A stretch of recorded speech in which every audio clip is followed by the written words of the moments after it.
Lacson na rin mismo ang nagsabi, nag-isip-isip muna siya bago niya tinanggap ang kanyang appointment bilang rehabilitation czar para sa mga nasalantang probinsya sa Visayas. Alam daw niyang hindi madali ang kanyang susuungin. Palaisipan para sa ilan kung bakit si Lacson ang pinili ng Pangulo, gayong ang expertise nito bago siya naging senador, krimen at ang pagsugpo nito.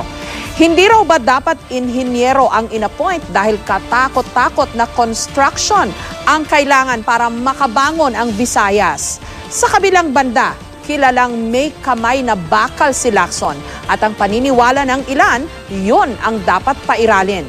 Nakadagdag puntos din kay Lacson ang hindi paggamit nito sa kanyang pork barrel kaya makabubuti raw yon para sa Visayas na paglalaanan ng malaking pondo para sa rehabilitation.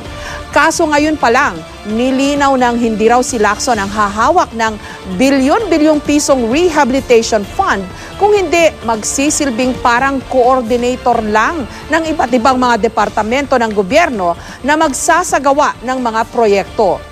Nung tanungin si Lacson ng media kung ano ang sa tingin niya'y malalaking mga hamong kanyang haharapin sa bago niyang trabaho, isa sa kanyang mga naisagot, politika.